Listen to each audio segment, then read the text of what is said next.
All right, so I wanted to talk about the amp I've been demoing a lot. It's a Avery Heavenly 18, which is basically like an 18 watt Marshall, but it's modded. Um, and it has a master volume and a 3-band EQ on the second channel. And so I wanted to talk about just sort of how I got that amplifier, and then some things I did to it, and then also just some things that sort of my expectations of the amplifier, and then also like sort of what I ended up with.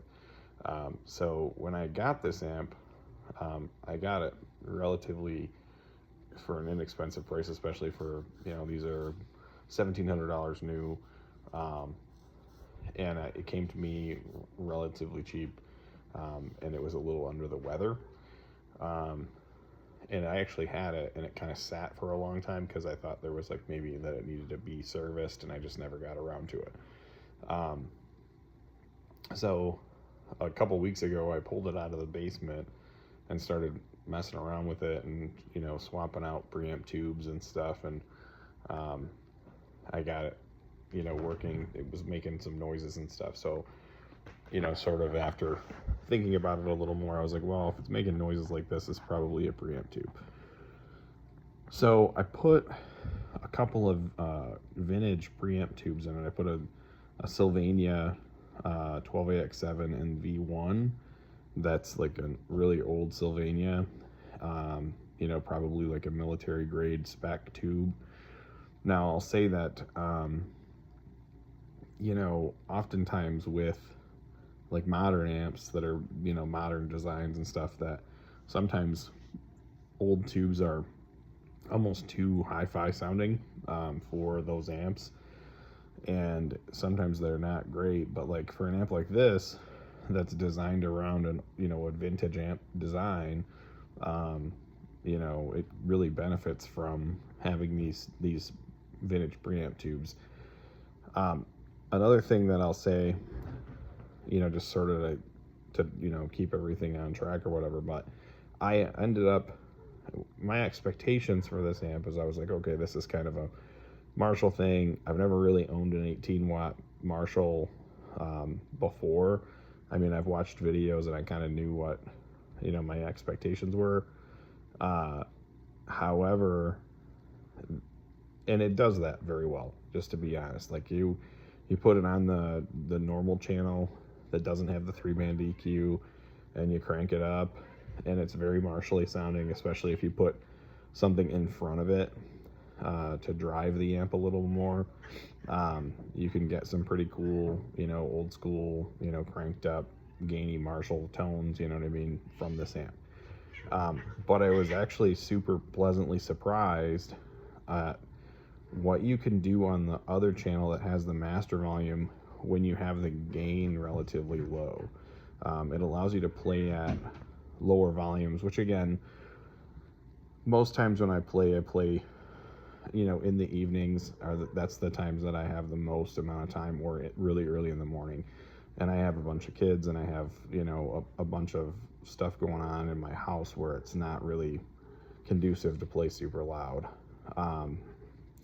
So really what I've found with this amp that's really like, a big time pleasant surprise is that I've always been a huge super reverb fan.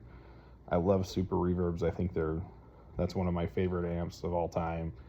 And I've always been kind of looking for a way to get that sound, but also out of like a 112, and maybe something that's a little bit lower wattage, because of, super reverb 26L6s is 45 watts.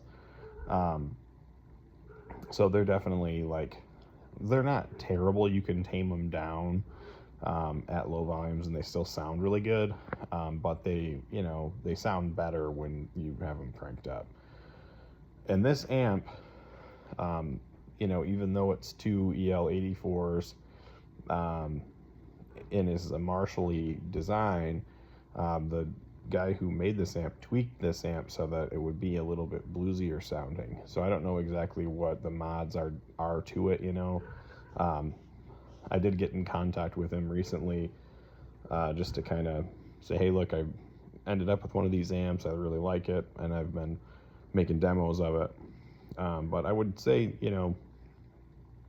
it's a good way to get sort of that super thing at like low volumes in a 112 that only weighs like 35 pounds, So that's another thing. It's like, for me, a lot of times I end up playing in like my living room area, and I got to drag an amp out into the living room to be able to play. So, I want to have something that's like relatively lightweight. So what I'll say is this thing is, it has that, especially once I changed the tubes out to vintage tubes, it has that three-dimensional clean sound, and it has a tube rectifier, like a super reverb. It doesn't have the same tube rectifier, and it's definitely not as much sag, but it definitely has like some tube sag, and if you're not familiar with what that is, that means that when you dig in and you play hard, instead of it, kind of, I don't know how to put it, like there becomes like a bass ceiling almost on a lot of amplifiers that have solid state rectifiers, where instead of that ceiling of like I picked hard or I slammed this and it just wants to just like immediately get really punchy, this amplifier, like other amps that have tube rectifiers, it starts to compress when you push really hard, which is super cool. So again, this amplifier, again, I'm very pleasantly surprised with what I ended up with this, and it's an amp I've been really having a lot of fun with.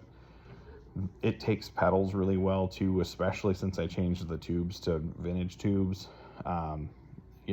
It's softer, the attack is softer, and if you put gain, even like higher gain pedals, it really is like the notes bloom, and you get a lot of like really usable, like super musical sounding tones out of it with pedals. I've been really happy with the way it sounds with like a Boss Blues Driver. Again, with all of these pedals, I end up keeping the gain very low, but like with a Blues Driver, with the sort of matching the character of the amp is a lot of times the way that I'll run a pedal.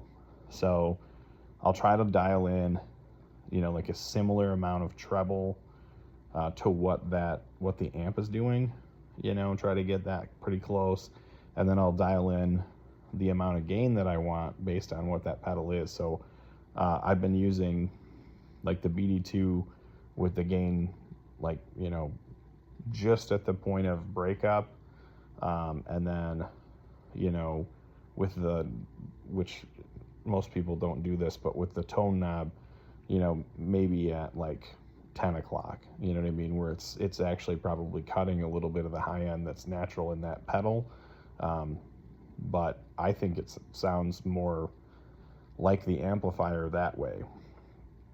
And then I've also been using the Wampler Ratsbane a lot too, and I've been really happy with the tones that I can get with that.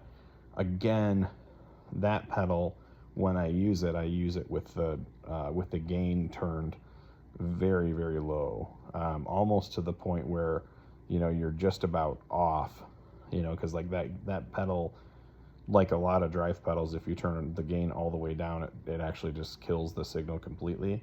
That's about where I'm running it with this particular pedal, is just past the point of it basically turning off. But it sounds really cool. So if you get a chance, and you haven't seen any of the other videos, go back and watch the videos.